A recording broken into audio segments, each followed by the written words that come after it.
For many years, CSOs in Serbia were lonely players in advocating for reconciliation process after the wars in the Balkans.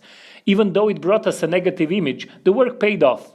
Researches, collection of data and human stories, public lectures, cultural events such as films and theater shows brought the change. Serbia started to cooperate with the Hague Tribunal for War Crimes, while CSO Reconciliation Initiative was recently joined by the President of Serbia. Recent elections brought huge changes in political context in Serbia and complete dominance of one party. This new political environment is not favorable for CSOs, especially those on local level and when we are dealing with corruption and other hard issues. However, data show increased citizen interest for independent sources of information, including CSO initiatives such as Truthometer, Measure of Government, Open Parliament, and portals of investigative journalism associations. Facing the increased donors' withdrawal, CSOs are trying to diversify their funding sources. Individual and corporate philanthropy are gaining importance in fundraising strategies, while some CSOs are turning to selling goods or services. The results are still limited, and CSOs increasingly struggle to achieve even short, but also mid- and long-term financial sustainability.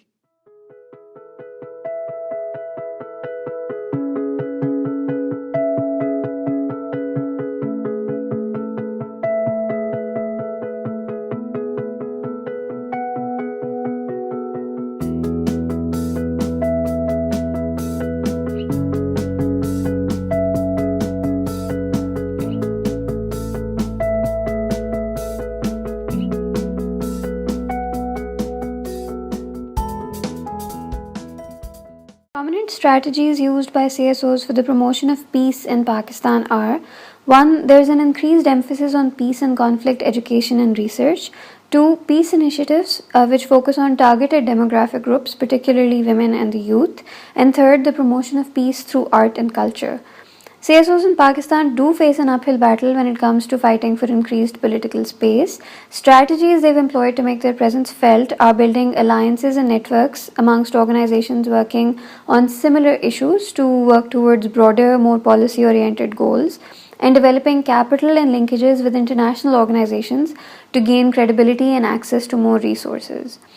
Most CSOs now have a multifaceted approach to their work, which allows them to be more flexible in the face of changing donor agendas and issues like the global financial crisis. They work on a number of issues as opposed to focusing on just one, which opens them up to receiving funding from a broader range of donors.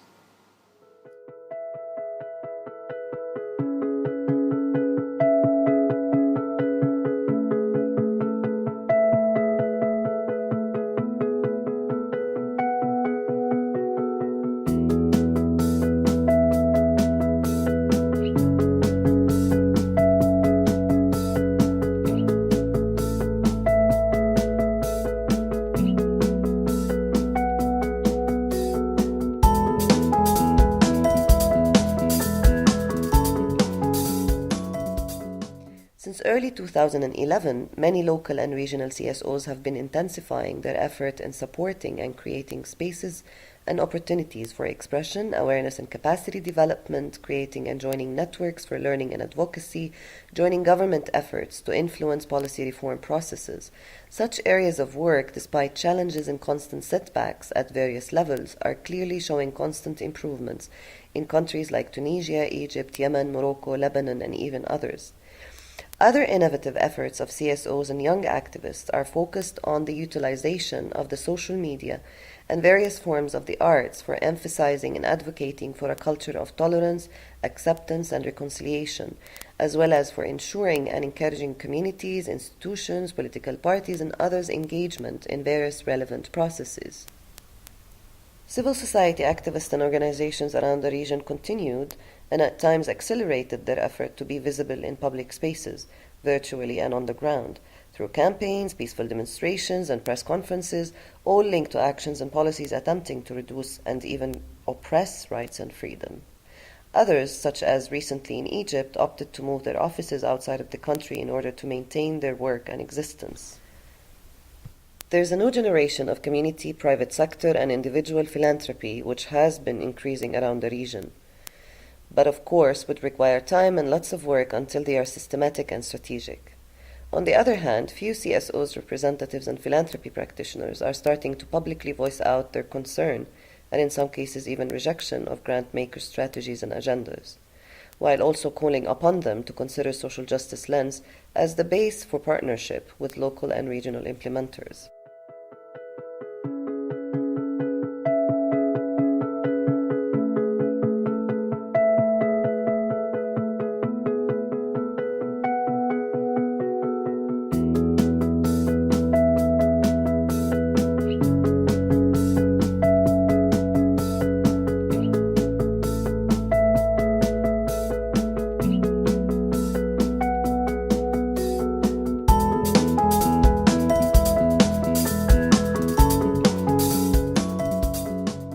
6 years after the Comprehensive Peace Agreement was signed, more and more civil society emerged and played a significant role, especially in the conduct of the general elections and referendum, the outcome of what was the overwhelming voting for secession in January 2011.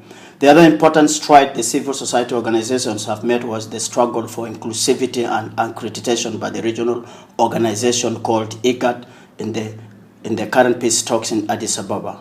The civil society organizations have formed working groups comprising of resource, governance, human rights, economy, and infrastructure committees to enable them participate effectively in the peace talks. However, despite government efforts to suppress the works of the civil society through legislation and crackdown on media, the civil societies have continued to rebuild resilience, and to date, they have continued to remain relevant towards peaceful resolution of the current conflict.